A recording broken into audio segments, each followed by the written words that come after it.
اب میں گزارش کرتا ہوں مولانا ضیاء الرحمن علیمی، استاد جامعہ عرفیہ،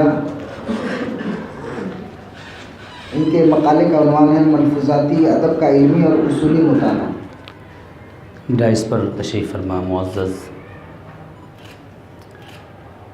اسکالرس، داعی اسلام حضرت شیخ ابو سعید شاہ احسان اللہ محمدی صفوی اور دیگر معززین، میرے مقالے کا عنوان ہے ملفوظاتی ادب کا علمی و اصولی مطالعہ۔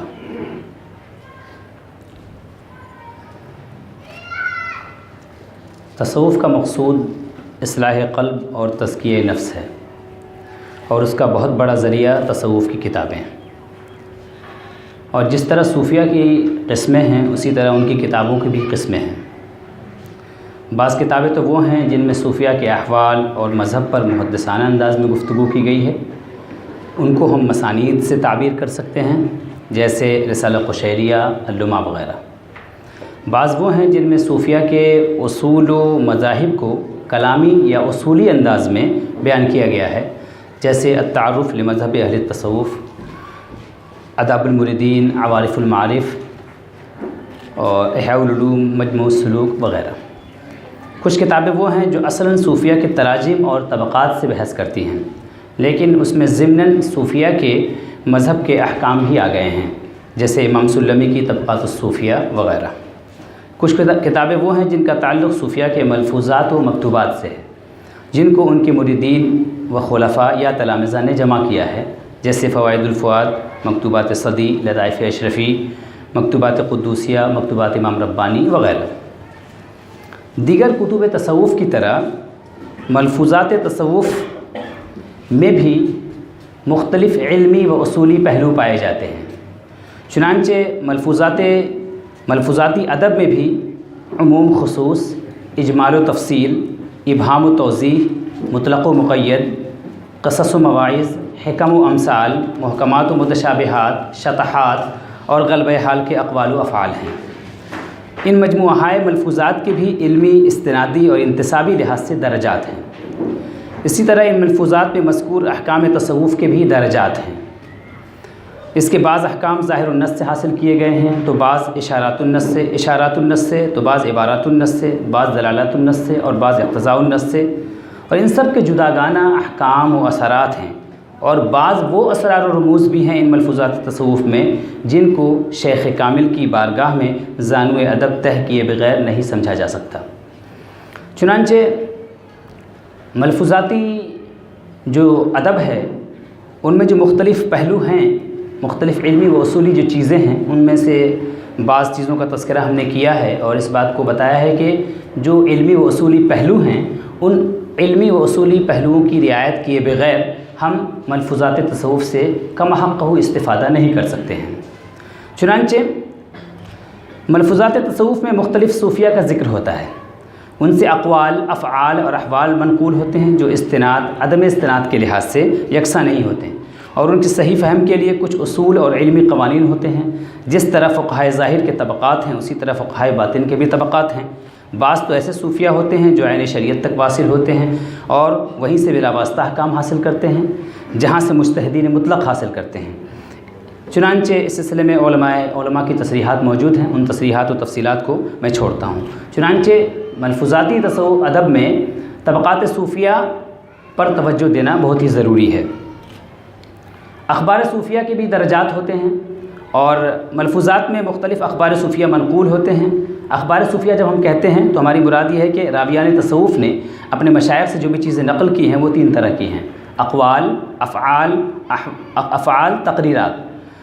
تقریر سے مراد وہی ہے جو محدثین کے نزدیک معتبر ہے، کہ کوئی کام کسی شیخ کی موجودگی میں کیا گیا اور شیخ نے اس کی تائید کی یا اس پر کوئی اعتراض نہیں کیا، اور علمی لحاظ سے کسی قول کو فعل پر، کسی فعل کو قول پر ترجیح حاصل ہوتی ہے۔ ہم یہاں قول و فعل و تقریر کی معتبریت و اولیت کے سلسلے میں ہم انہی اصول کو پیش نظر رکھیں گے جن کو ارباب اصول نے استنباط احکام کے لیے پڑھتا ہے۔ اسی طریقے سے ملفوظاتی ادب میں ہمیں اس بات کا بھی خیال رکھنا ضروری ہے کہ راویان اخبار مشائخ کے جو طبقات ہیں ان کا علم ہم کو حاصل ہو۔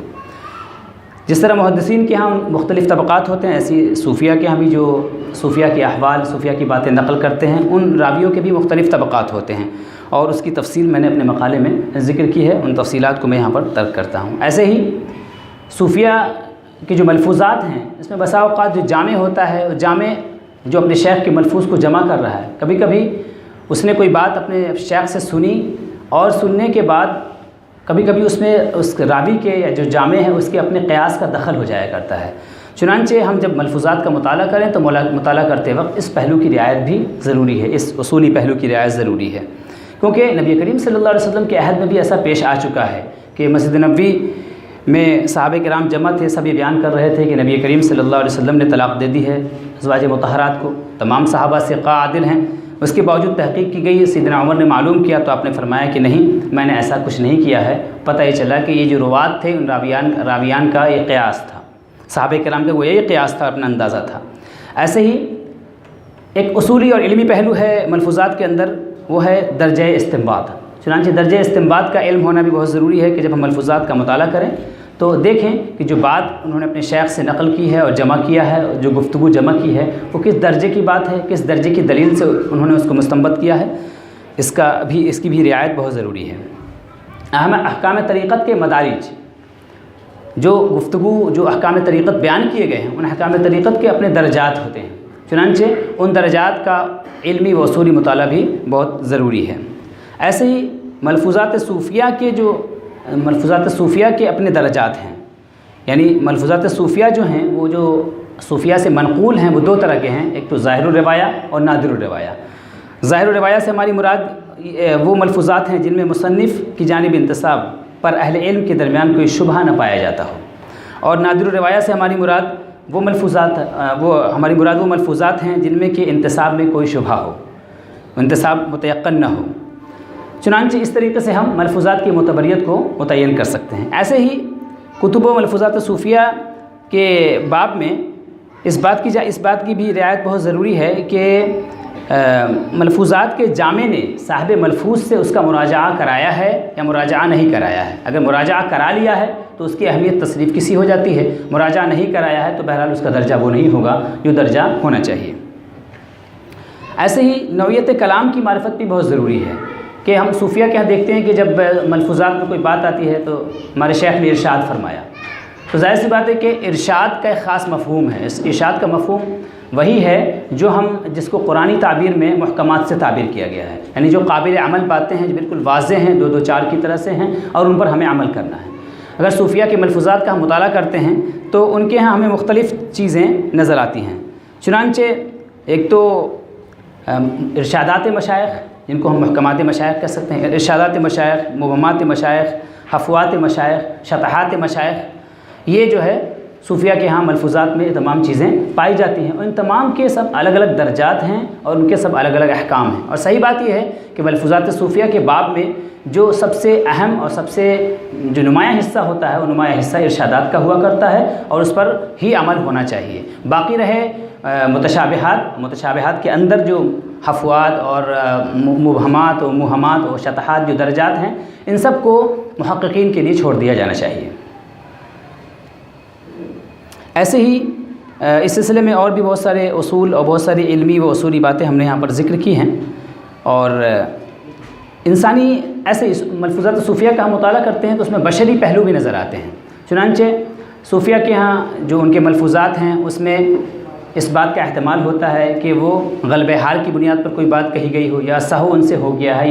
ہو یا نسیان کی بنیاد پر صدور ہوا ہو، لہذا جو ملفوظات کا مطالعہ کرنے والا ہو اسے چاہیے کہ وہ ان تمام پہلوؤں کی رعایت کرے اور ان تمام چیزوں پر نظر رکھے اور اس کے بعد ہی کوئی حکم لگانے کی کوشش کرے۔ ایسے ہی دلائل صوفیہ جو ہیں ان کے بھی اپنے الگ الگ درجات ہوتے ہیں، اور بسا اوقات صوفیہ جو ہے صوفیہ کے ملفوظات میں بہت ساری باتیں کشفی ہوتی ہیں اور کشف کی بنیاد پر وہ باتیں منقول ہوتی ہیں، تو ان کو ایسے ہی لیا جانا چاہیے جیسے فقہا کے ہاں قیاس ہے کہ جس طرح فقہا کے ہاں جو قیاس ہوتا ہے، قیاس صاحب قیاس کے لیے دلیل ہوتی ہے یا ان کے متبعین کے لیے، ایسے ہی کشف صاحب کشف کے لیے دلیل ہے، سارے عالم کے لیے وہ دلیل نہیں، ان کے متبعین کے لیے اور خود ان کے لیے وہ دلیل ہو سکتی ہے بس۔ ایسے ہی صوفیہ کے ہاں جو ملفوظات ہیں ان میں عام، خاص، مطلق، مقید اور اس طرح کے جو بہت سارے اصولی پہلو ہیں وہ اصولی پہلو بھی موجود ہوتے ہیں۔ مطالعہ کرتے وقت ان اصولی اور علمی پہلوؤں پر ہماری نظر ہونی چاہیے اور اس کے مطابق ہی ہمیں احکام اس سے حاصل کرنے چاہیے، باتیں اس سے حاصل کرنی چاہیے۔ اگر کوئی بات مبہم رہ جائے تو ہمیں مشائخ ائمہ صوفیہ کی جانب رجوع کرنا چاہیے، بالکل یہ ایسے ہی یوں ہی اسے نہیں لینا چاہیے اور اس پر عمل نہیں کرنا چاہیے۔ ایسے ہی صوفیہ کے یہاں بہت ساری باتیں عالم واقعہ، عالم مثال، عالم الہام کی الہامی ہوتی ہیں، تو لہٰذا ملفوظات صوفیہ جب مطالعہ کیا جائے تو اس وقت اس بات کی رعایت ضروری ہے کہ کون سی بات عالم واقعہ کی ہے، کون سی بات عالم مثال کی ہے، کون سی بات انہوں نے الہاماً کہی ہے، تاکہ ان سب باتوں کو ہم پیش نظر رکھیں گے، ان علمی اور اصولی باتوں کو پیش نظر رکھیں گے تو ہمیں چیزوں میں التباس نہیں پیدا ہوگا اور ہم احکام کو خلط ملط نہیں کر سکیں گے اور اس سے ہم اس غلطی سے ہم محفوظ رہیں گے۔ ایسی صوفیہ کے ہاں کے ملفوظات میں منامی پہلو بھی ہوا کرتے ہیں، تو منامی پہلو کی بھی رعایت ضروری ہے کہ بہت ساری باتیں انہوں نے کوئی خواب میں کچھ دیکھی، انہوں نے اللہ کے رسول کی زیارت کی یا اپنے رب کو دیکھا یا کسی بزرگ کو دیکھا، ان سے کچھ باتیں حاصل کی، اس کا وہ تذکرہ کرتے ہیں۔ تو اس کا مطلب یہ نہیں ہے کہ وہ ہمارے لیے وہ باتیں ہمارے لیے محکمات کی طرح سے ہیں، ان پر ہمارے لیے عمل واجب ہے۔ ایسے ہی صوفیہ کے یہاں کشف و الہام کے ذریعے سے بہت سارے مسائل کی ترجیح بھی ہوتی ہے، کوئی بات فقہا کے نزدیک راجح نہیں ہے لیکن صوفیہ نے اپنے کشف کے ذریعے سے یا الہام کے ذریعے سے اس میں ترجیح کر دی ہے، اور یہ ترجیح شرعی ہوتی ہے۔ خود جو سلفی علماء کے بڑے پیشوا شیخ ابن تیمیہ نے بھی اس بات کو قبول کیا ہے کہ اگر مختلف کوئی مسئلہ ایسا ہو جس میں کہ محقق کے لیے دلائل کا دونوں پلڑا برابر ہو جائے اور اس میں تطبیق کی کوئی صورت نظر نہ آئے، ترجیح کی کوئی صورت نظر نہ آئے، اور اس وقت عین اللہ تبارک و تعالیٰ اس بندے کے دل میں کوئی الہام کا پہلو، ترجیح کا پہلو الہام فرما دے تو وہ اپنے الہام پر عمل کرے گا بشرطے کہ اس کا قلب معمور بالتقویٰ ہو، تقویٰ سے آباد ہو۔ یہ بات انہوں نے ذکر کی ہے اور بہت ہی اہم بات ہے یہ، اور اس کی رعایت ہونی چاہیے۔ ایسے ہی ملفوظات صوفیہ میں ہمیں مختلف باتیں نظر آتی ہیں، بسا اوقات دونوں متناقض ہوتی ہیں، متضاد ہوتی ہیں، تو ہمیں وہاں پر دیکھنا چاہیے ایسا تو نہیں کہ دو باتیں دو مختلف زمانوں کی ہیں یا دو مختلف احوال کی ہیں، کیونکہ احوال کے اختلاف کی وجہ سے، ایسے ہی زمانے کے اختلاف کی وجہ سے احکام بدل جایا کرتے ہیں۔ ایسے ہی کبھی کبھی اختلاف اشخاص کی بنیاد پر بھی اختلاف اقوال ہو جاتا ہے کہ ایک شخص ہے مبتدی ہے، ایک دوسرا شخص ہے منتہی ہے، تو ظاہر سی بات ہے کہ دونوں کی بات الگ الگ ہوگی اور دونوں کی بات اپنے اپنے مقام سے ہوگی، لہٰذا اس پہلو کی بھی رعایت ملفوظات کے مطالعے کے وقت بہت ہی ضروری ہے۔ ایسے ہی اختلاف جہاد کی بھی رعایت ضروری ہے۔ مثال کے طور پر میں ایک مثال یہاں پر پیش کیے دیتا ہوں کہ حضرت مخدوم شامینہ رحمہ اللہ نے اپنے ملفوظ میں فرمایا، جس کو کہ مجموع السلوک میں حضرت مخدوم شیخ سعد خیرآبادی قدس سرہ نے نقل کیا ہے کہ من عرف اللہ کل لسانہ، من عرف اللہ طال لسانہ۔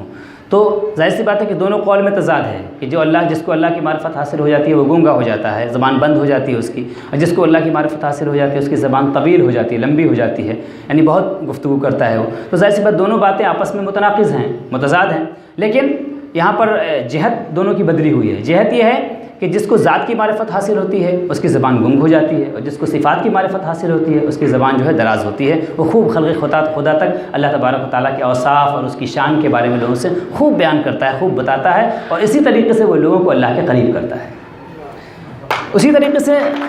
وقوع شبہہ بھی ہوتا ہے بسا اوقات ملفوظات کے مطالعے کے وقت، اس پہلو کی بھی رعایت بہت ضروری ہے کہ جو بات نقل کی جا رہی ہے تو ممکن ہے کہ نقل کرنے والے سے یا خود صاحب ملفوظ جو ہیں ان سے ان کو کوئی شبہہ ہو گیا، وہ بات بعین ہی نقل ہو گئی، تو اس پہلو کی بھی رعایت ضروری ہے۔ اس کے علاوہ اور بہت سارے اصولی پہلوؤں پر ہم نے گفتگو کی ہے، بس آخر میں خلاصے کے طور پر یہ بات عرض کروں گا کہ ملفوظات تصوف کے حوالے سے یہ چند علمی اور اصولی باتیں تھیں جن کا تذکرہ کیا گیا ہے۔ ملفوظات تصوف کا یہ علمی و اصولی مطالعہ، ان ملفوظات کے اندر پائے جانے والے مختلف پہلوؤں اور ان کے حوالے سے علمی رویوں، ہمارے علمی رویوں کو دعوت فکر و عمل دینے والا ہے، اور اب مجھے امید ہے کہ ملفوظات کا مطالعہ کرنے والے حضرات ان علمی اور اصولی پہلوؤں کی رعایت کرتے ہوئے ہی ان کا مطالعہ کریں گے۔ السلام علیکم ورحمۃ اللہ۔